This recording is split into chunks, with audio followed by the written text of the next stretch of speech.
Now it's time to look at some new stuff, new features, changes in Domain Capture. My name is Mikkel Ræsbøl, Senior Solution Specialist, seated in Copenhagen, Denmark. Today's agenda is quite big.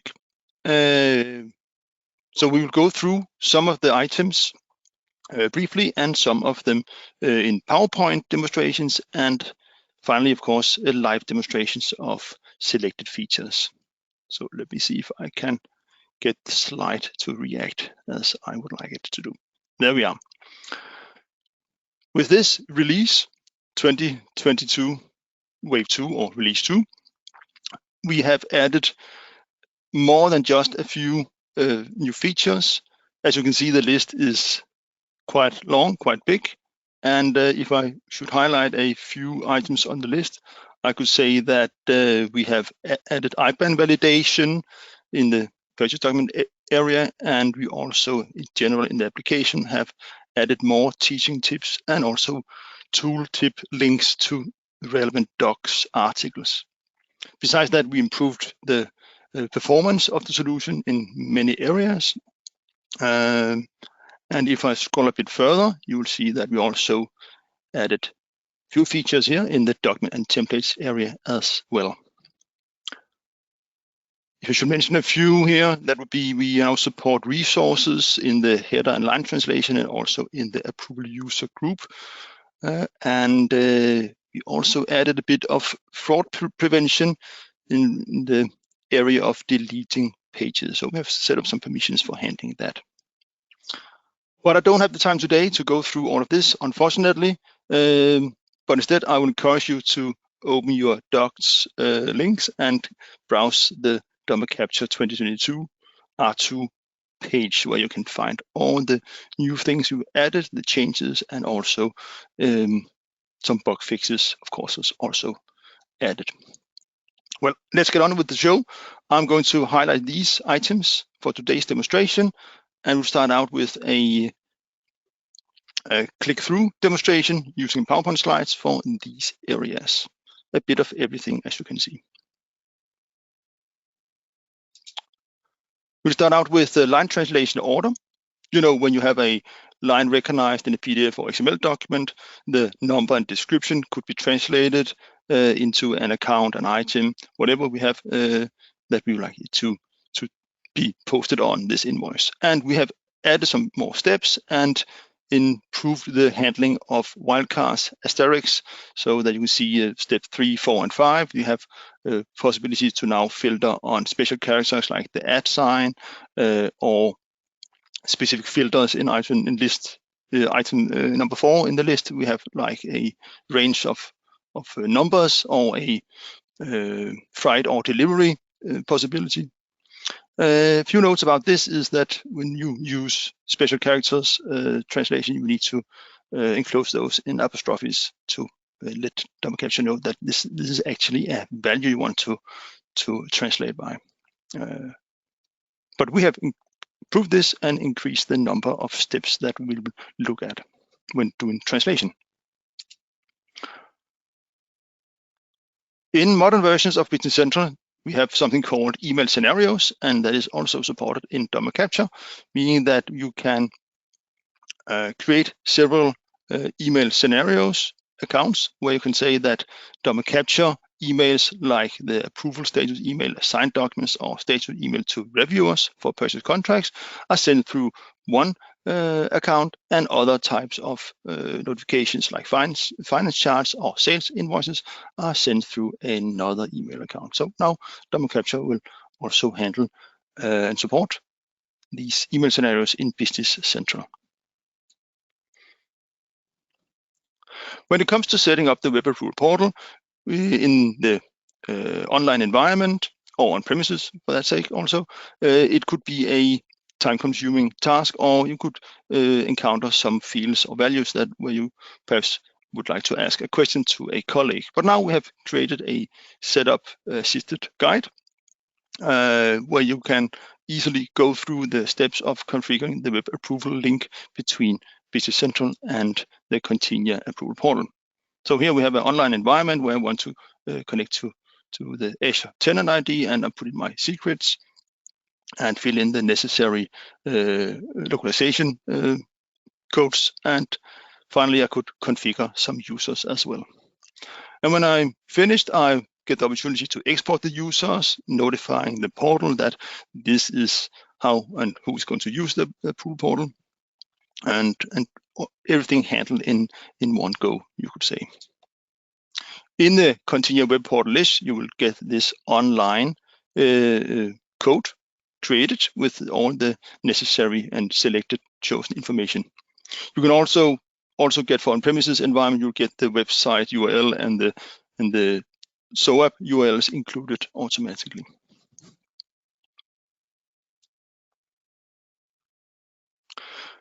When working with documents in the document journal, we have a column called Identified By, where you can see how the document was identified, how the vendor was identified.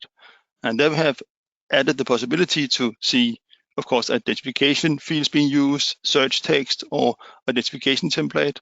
But now we also have the vendor was selected manually in case you go in and override the chosen vendor, or you want to switch between vendors due to missing setup perhaps in your vendor list. So here you can see that this vendor was selected manually by the user. Importing multiple documents or deleting multiple documents is possible through the Ready to Import tile, where I'll go in and highlight a number of documents I want to import or delete, and then simply press the desired action. In this example, I want to import 2 files, and I get the notification at the top of the page telling me that 2 files have been imported. And of course, the Ready to Import tile is now down to 3, and 2 of them has been imported to my journal.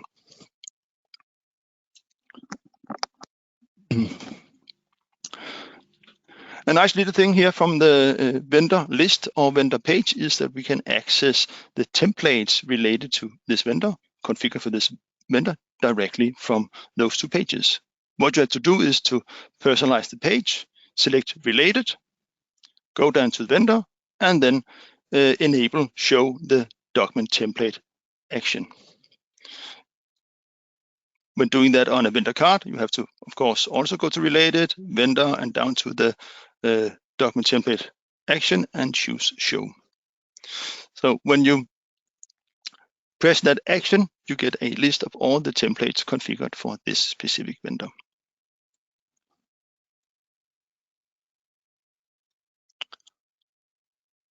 The document search has been enhanced quite a lot. You know, the document search from our role center, where you can search through any value that has been recognized in the document. So we have enhanced the performance quite a deal, speeding up the result coming out of the search machine. We also introduced 2 search modes. You can choose between all words that you type in the find what field, or that the results must contain at least one of the words. We also now introduced the possibility to search through not only the document words being recognized in our PDFs or XML, but also what has been configured in our header field. So here you can see that in my document header, account number 31400 has been typed in, selected as a value, not recognized, but manually added, and that is also searchable. You see a document pops up based on that manually configured value in a header field, or recognized for that sake.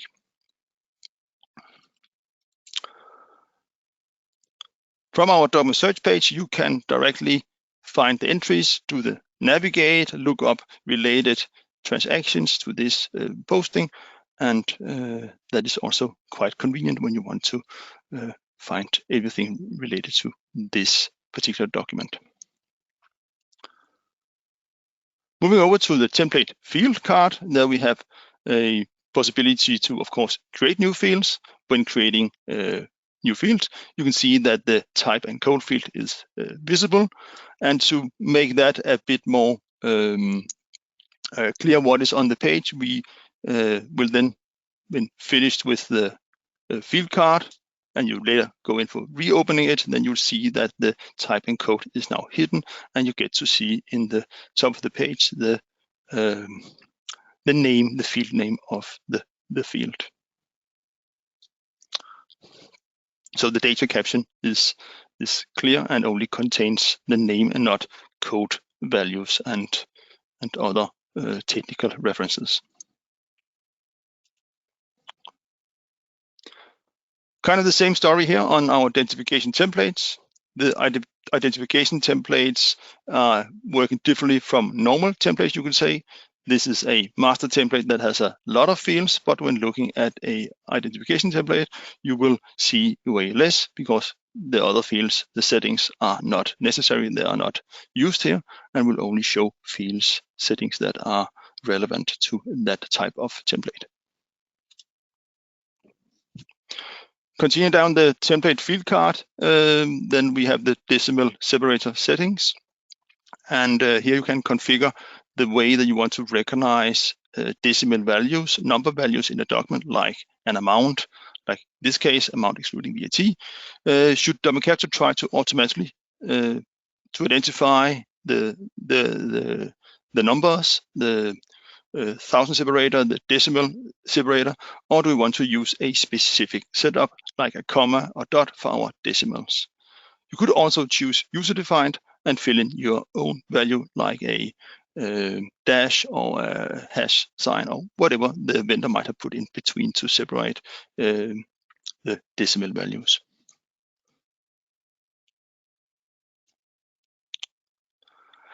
And we have the bit of purchase contract to go through here, of course. The purchase contracts, as it says here, keeps track of your subscriptions, contracts, and other costs that will return to you, recurring costs. And what we can do with the purchase contract is easily to create contracts directly from an invoice. And let me show you a few screenshots of this. Simply in your document journal, select the create purchase contract, fill in the needed information. And if you want to, you can also open the purchase contract when pressing OK. So let's do that.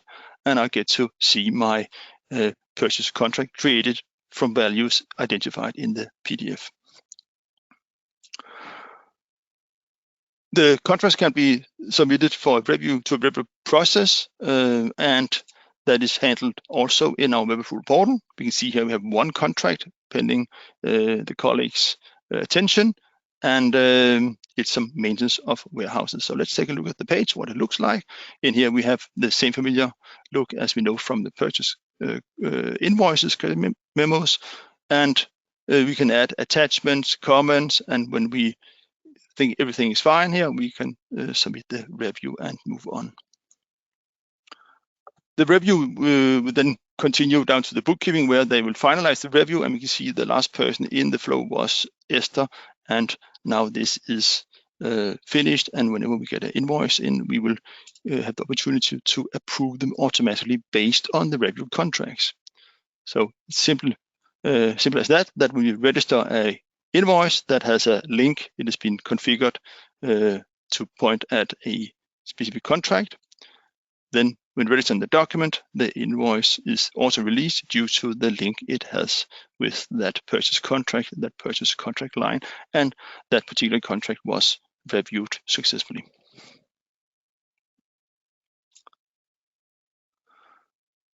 That was the first step of today's demonstration. Now it's time for some more live demonstration. We're going to look at a bit on platform and technology, also order and receipt match, and of course, one of you here down from the document and template area. And let's move on. Let's start with the resize of the document viewer. You can see here where the blue arrow points that we have a tiny handle where that allows us to adjust the page when we want to resize the image over here to the right. This is available in modern versions of Business Central from BC 15.1 and newer. Let's try to take a look at this, how it goes down in real life. So this is my Business Central, and I have a few documents here in my ready to register. So let's take a look at those. If you take a look to the right, we have the image, and I have my handle here where I can adjust this very easily, expanding the area for showing my document, so I can zoom in a bit more, and I can easily read the content even though I have forgotten my glasses. If I go back and jump out to my purchase invoice card, let's see, we have a few purchase invoices up here. Let's take a look at this and see this one. So in the invoice card, we also have the image here to the right, but it's a bit tiny, so let me increase the size. And again, here I could zoom in to see that information. Also pull it back and reduce the size, of course, very easily. One more area I want to show is if we go to the vendor and I open, let's take vendor 20,000 and look at the entries in here. They have a lot of entries. Some of them are invoices, some of them are payments, and there's nothing to view over here to the right because this document is not linked to a document capture document. But this one down here, no, this external document with a lot of numbers in here, it says that we have a PDF also being viewable. And again, I could drag the handle, zoom in to get a better view of those invoices shown here to the right. Very nice and convenient, saves me a bit of trouble with zooming in and out and scrolling. So now I have a possibility to adjust it according to my hardware screen size.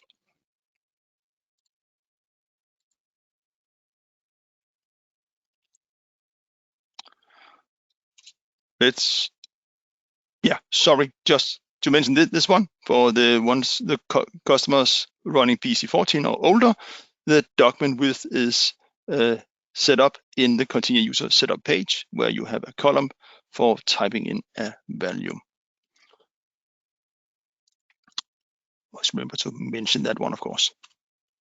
So moving over to vendor shipment and vendor order number. With those fields, those information that we would get from our vendor when receiving or having confirmed the orders that we place, we can now do matching against more than just our order number, also the vendor order number and vendor shipment. As you can see, the receipt match will rely on 3 different types of fields, 3 different values. Our order match is linked to order number, our order number, and the vendor order number.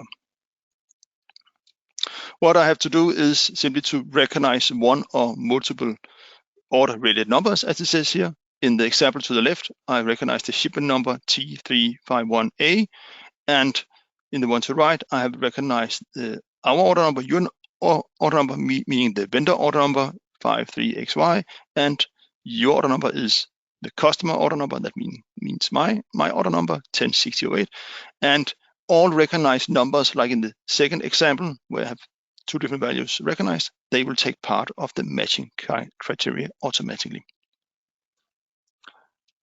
Let's try it out here in my document journal and see what goes on when I want to match using the field shipment number and vendor order number.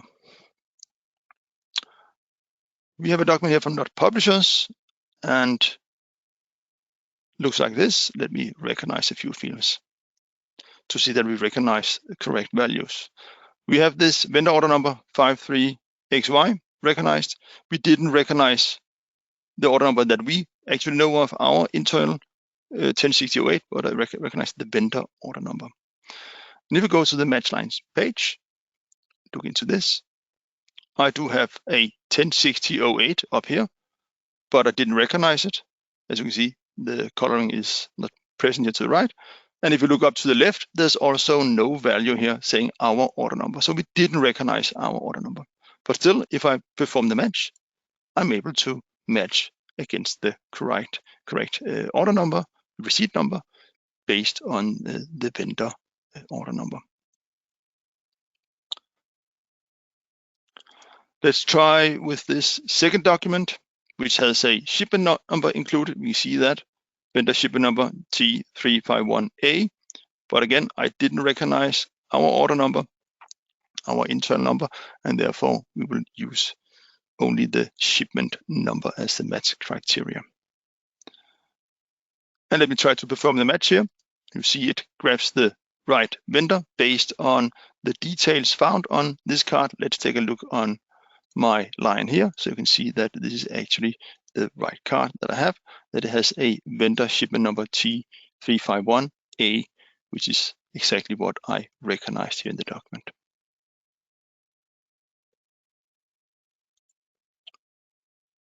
Quite nice little feature. Helps me do the precise matching in case the vendor does not supply me with my own order number.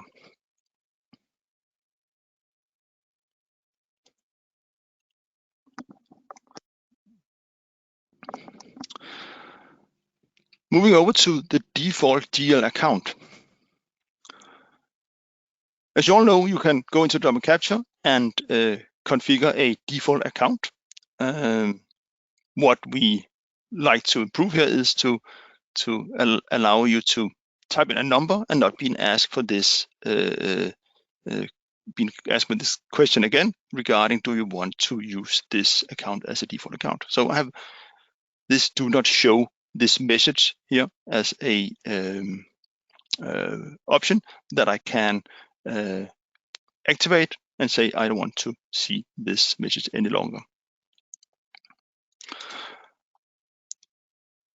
On the template card, we also have a new field that I want to see. Press on show more, click on show more up here to the right, and you'll see the new field called ask to set default account. So in this case, where I activated do not show this message again, it disables the asking of the GL account. If I want to set it back and being asked every time, I can simply go into my template and flip the switch and turn on. The default value is turn on ask for a GL account. And let's see how that functions. I'll go into my document number 3, and here I have a template ready. There's no account number. See, it's all blank. So, and also tells me down here at the bottom, you must specify an account number. So I'll type in my 31400, my office supplies, and I'm being asked, do you want to use this as a default account?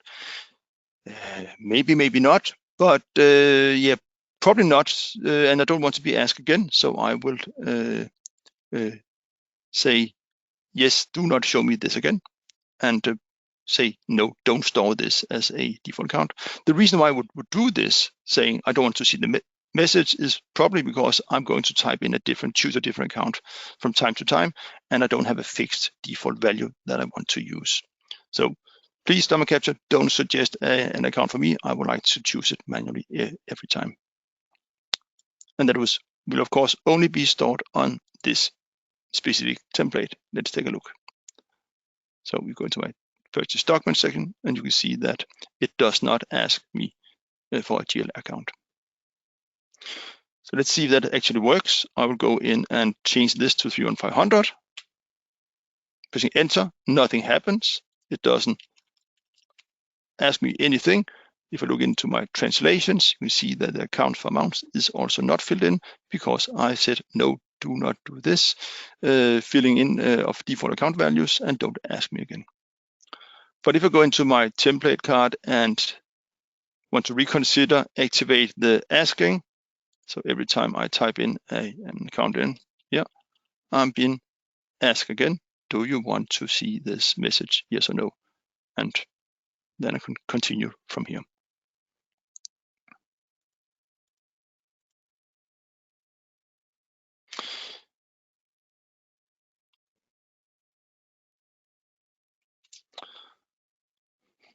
Moving over to template field assisted setup guide. This little beauty is a, let me see, I have something here that disturbed me, sorry. The template field assisted setup guide is a beauty where you can go in and create a new template field based on as it says here, an assisted guide. It's available in our document journal. and on the template card. Simply select the Create New Template field action, and the setup guide pops up, and you can choose from several types of fields you want to create. The Calculate Amount field, a new dimension field, lookup field, a field where you want to register cost on a specific account, or a description text field to capture some information from the invoice. Choose the type of field. Let's take a dimension value. In here, I will select my dimension, and due to creating this from a master template, I get the option to insert this field on every new template being created from that master template. And when I'm finished, simply press the finish action. But where in my list of template fields are the new fields then inserted? Let's take a look at the first one, the amount type. They are placed just before in the list, above the VAT amount field.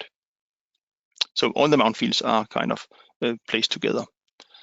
A lookup field is placed just above the currency field in the list, and all other fields will be placed just above the job number.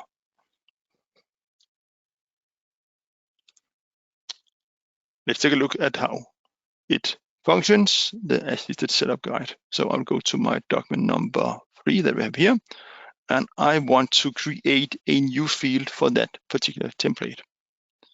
Create new template field, I select that here from the top, and now the fun starts. Next to this, and I want a lookup field was my choice here. So let's take this one.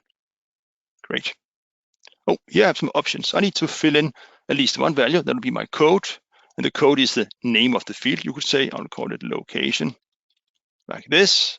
And then we have a field name, the visible name that will be shown here in my document header list. That'll be my location code. Let's call it that. And as I chose a lookup field, I need to specify where to look up those values. My source table, that would be, I know the name of it, but I could also look it up here in my list. I guess I have a location placed here as number 14. Yeah, let's take this one, it's the right one. And automatically, Document Capture fills in the source field, the code you want to have returned to the list, but I could also go in and adjust that if I wanted to choose another field. And also configure perhaps table filters if you want to limit the list when the users do a lookup. But I'm satisfied with this setup and will continue pressing next, and now finish. And then the field pops up here, location code, and I can do a quick lookup in here simply by pressing the lookup action. What if I want to add this to a master template? Let's try this. Go into my master template and do edit. And I will figure out I have a master PDF here. Do this one, edit. Great. And let me collapse a bit here so we have more space for the field list. In here, I have my create new template field, of course, also available. Let's try it out. Click next to continue. And I will choose the field type. That would be a dimension one. This is one of the easy one, of course, where I have only one field. Choose my dimension, and then we do a lookup in the dimension list. And I have one here called electric vehicles. Let's take this one. And we want this field to be inserted on every new template. When you create a template, you say yes or no. That's up to you, depending on, of course, the purpose of the field.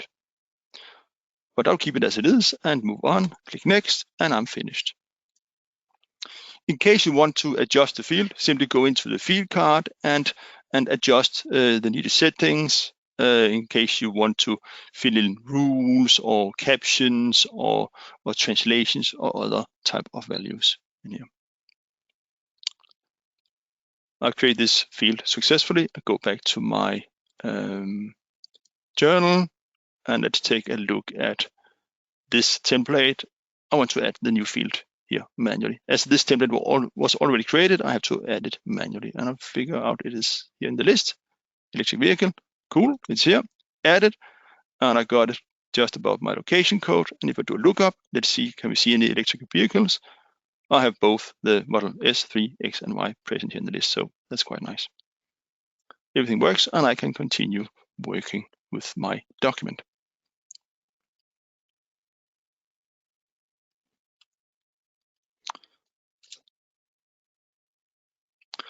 Now we've been looking into some new fields that we could create.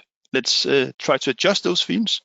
We have the caption suggestion for PDF master template fields, where we can add and update the master template by looking at the what captions were used on the source templates, the vendor-related templates. On our document category card, we have this suggest header field captions action, where we can go in and activate a generation of suggestions. Click on create suggestions, and you see to the right here, number of suggestions being visible in the list for those specific fields I want to work with. So this is my template, master template purchase GB, where I can see I have 3 suggestions for the amount excluding VAT and 2 for the amount including VAT.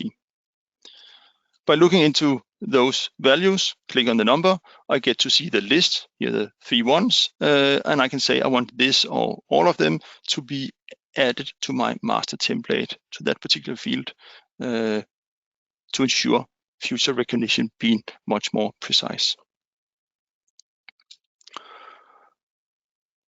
After I have selected this single one, you can see that it pops up with a number in the column called number of selected suggestions, and I can now press the update template action and have this extra caption added to my master template. Let's try that out in my environment. I would go to my category card and take a look at this one. So in here I have, as you can see at the top here, my suggest header field captions. But I actually have 2 different master templates. So this is nice information to know that when I select my suggest header field captions, it will by default take the first one in the list, which is my purchase GB. If I want to do a specific suggestion for a suggestion for a specific template, if I want to do this, I would simply choose the master template and click on suggest, and you see now it takes the GB2 from the list. So if you only have one master template, you simply select the suggestion action up here at the top, and it will take that one automatically. Good. So let's try to run the create suggestions. You can see I have a number of fields here, a wide range of fields. That's all my fields from my master template. Nothing is filled in here to the right, but let's try to create some suggestions. Do we want to do this for all the fields or only the field that I've put my cursor at? That would be my account type. No, I would like to see for all the fields, but I could actually go in and select a specific field I want to update and only that field. Number capture calculates 8 in total, could be added. I have here 1 in the amount exclusive and 2 for the amount including VAT. Let's look at this one. Go in and browse the list. I have 2 possibilities here, total including VAT or amount including VAT. And we can see how many times this caption used in my document. And I, of course, would take those that are used the most. In this tiny database, I don't have that many documents being sent through yet, but it might be wise to add perhaps this one. So let's try this. As you can see, this one is now selected, and I can press update my template to update my master template with, if you want to update all the suggested captions or only the one that you've been pointing at. Well, updating all templates would not do much else than taking this including VAT, because I only chose a caption for that field. But let's try to select this one. One field caption was created, and if I go back to my master template, take a look at this one, let's see, and go into my field list. So this is my including VAT, wasn't it? And I should have a few captions in here with the new one at the bottom, amount including. Let's try to go back to the list and not this one. Well, we are on not the template card. We need to go out one step back, Mikkel. Yeah, there we are. Suggest header field captions. Let's try again and see what goes on if I try to create suggestions. So let's update the suggestion list, and it runs through all the list and we say 7 are now suggested, meaning that the one I just added to the field is not suggested. I only have my total including VAT available. Very easy to update your master template by looking at how we actually recognize documents values in our invoices coming in.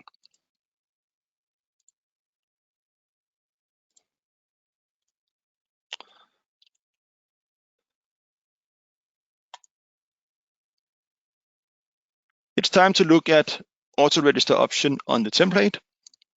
And this is an option where you can, on the template level, say that documents coming from, in this case, first of consultants, will automatically be registered when we import. And on other templates, you will perhaps disable this to say that we don't want them to be auto-registered. You can distinguish between different templates, different vendors to ensure that only the precise, good invoices coming from nice vendors are fully recognized and through that auto-registered. Simply flip the switch and you will, of course, activate this on selected templates for selected vendors so that you will increase the speed of the processing and leaving the troublesome documents in the journal only.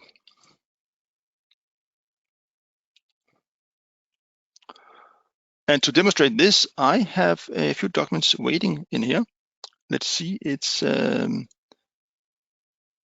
invoices, one from a vendor where we have set up a template to auto-register and one where it's not auto-registering. So let's take a look at my journal before we move on. So you can see that I have actually 2 templates here. I have Fabricant, and the Fabricant is configured with a registration set up here saying that register documents automatically. Yes, please do that.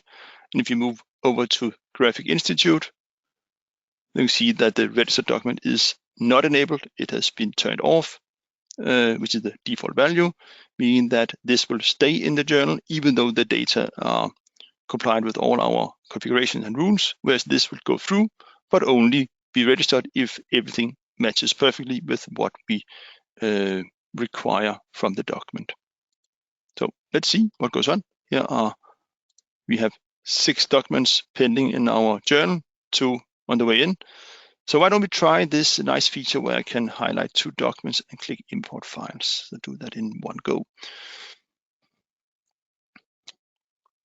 They're imported, and let's see how many documents are pending in the journal. 7, meaning that one was auto-registered. Let's check out the list. We got this Graphic Institute pending here, and the one registered must be the one from Fabricant, document number 96. So it actually works quite nice, and it saves me the trouble of looking at the Fabricant document, as this is automatically sent on for approval perhaps, or even posted in the background.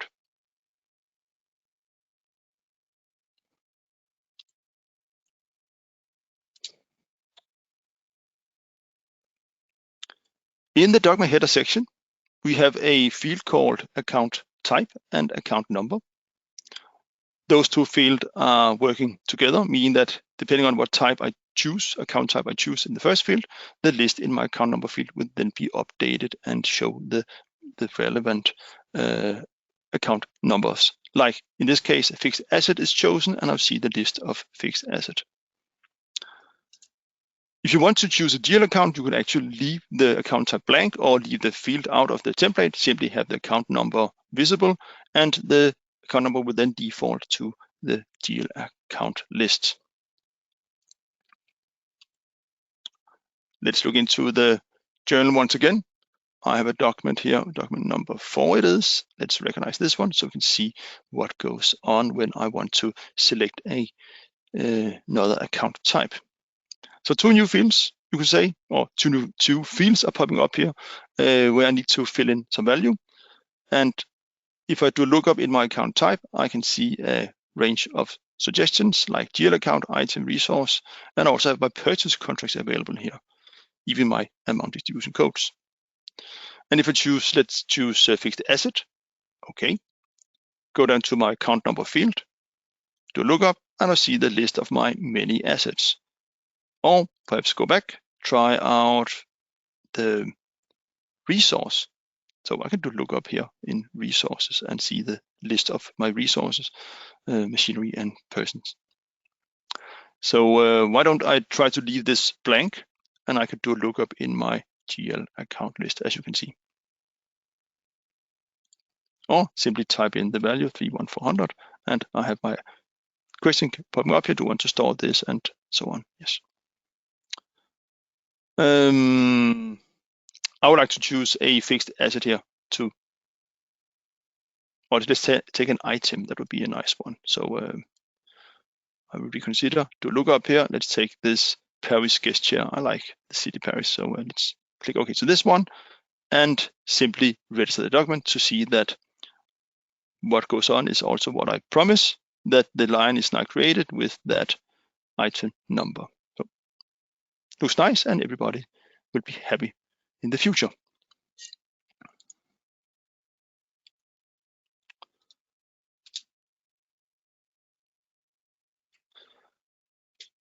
I have a little thing here to show you. This is the last step in our demonstration, the attachment in the document viewer.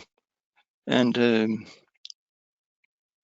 in the document journal, you will be able to view attachments linked to this document.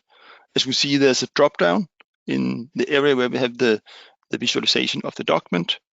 And I can view the original one, or I could view the different attachments that are viewable.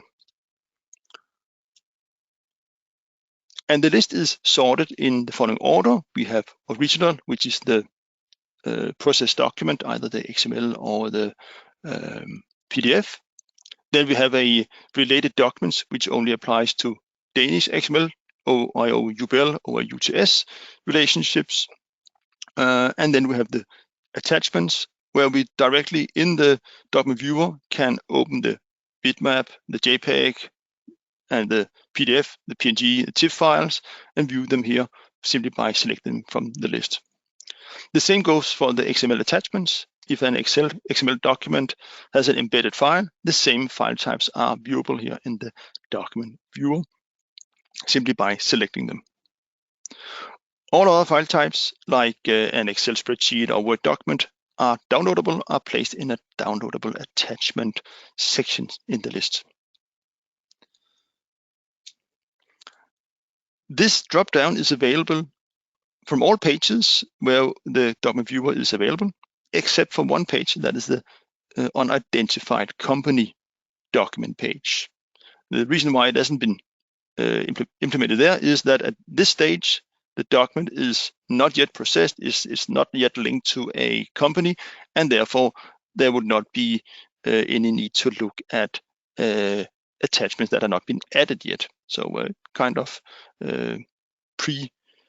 preview of the document before it actually goes into the real company, meaning that the document USC page does not have the document viewer dropdown available. But we still need to go in and take a look at this. I would look at my document number 5, which is a PDF. Let's recognize this one. And this is standard one, PDF, one file, nothing particular about this.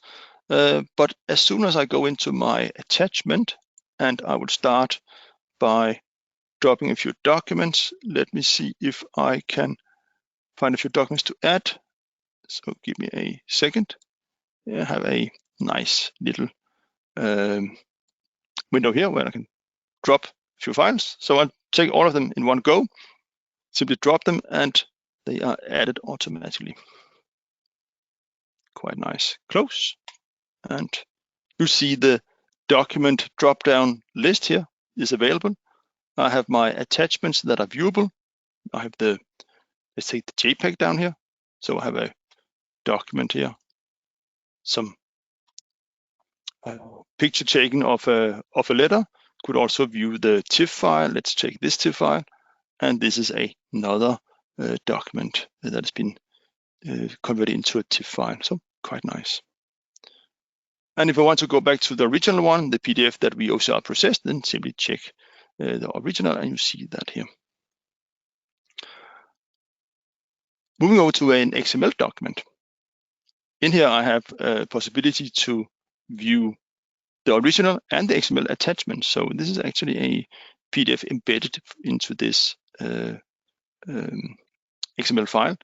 I could still go up and take a look at the XML attachment up here, but that is a way longer route to go. So it's easier simply to click and show it here. Let me go into my attachments once again and add a few documents. So I have it here and drag them in and drop them directly.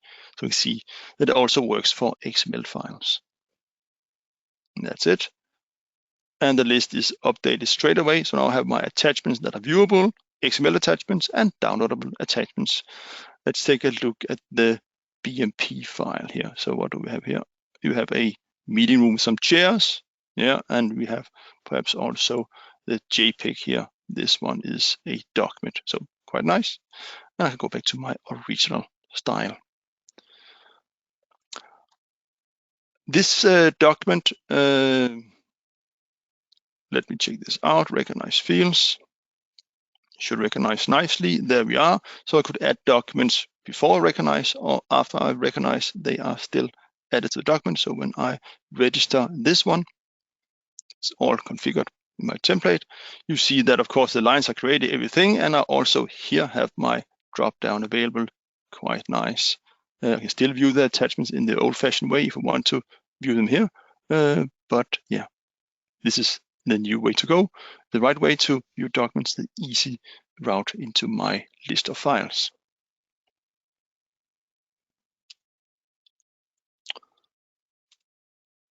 And that was my journey through the new features in Document Capture 2022 Release 2. I hope you got some nice feelings about what is introduced and what has changed. And in case you have any questions, please type them in. Now's the chance. And I hope, Kim, that you have something already that we can look at and answer. Yeah. Do you want to answer a few questions before we close down the session? I can pick a few. Yeah, I could. Or will you read them and choose ones? I think there's only a few.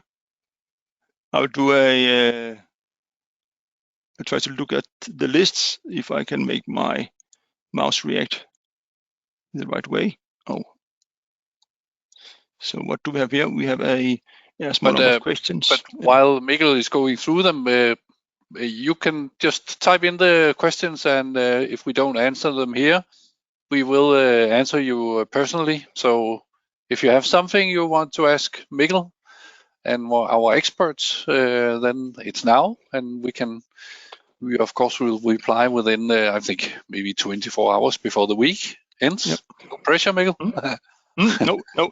I will. Let me see. I have a question I want to answer, and that is from Michael, that you ask this resizing story here. It seems like you ask, do I need to do that on every page? Yes, you have the opportunity to resize this document viewer individually from page to page, because now we store the size in the Modern Business Central individually, meaning that depending on what columns you have, what page size it is, then you could say, I would spend more room, give more room to the invoice, or fewer centimeters here available to the document, and let the columns fill out the majority of the page. So it's actually a nice benefit that you can adjust this individually.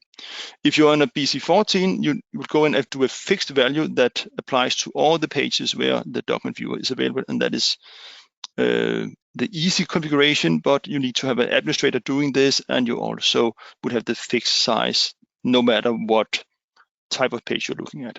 So I actually see this as a benefit that you can adjust it individually.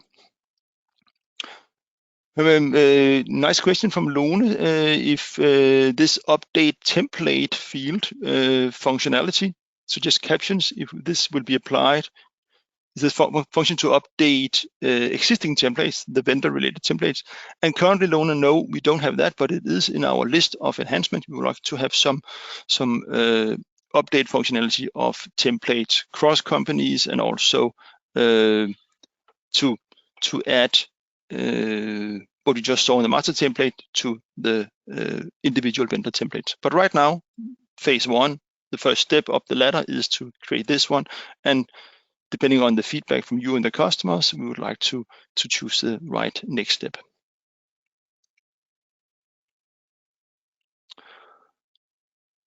Pavel, you wrote a question regarding the document viewer, if you can view a XLSX type file like the one I have here in the attachment. You cannot view it, you can download it. So if I click on this one, you will see a download action depending on your browser settings, of course, and you could open the file with your with the relevant program, like here this Excel, or might be a Word document or other file types. So they're not viewable, but you can download them directly from here. And what else do we have?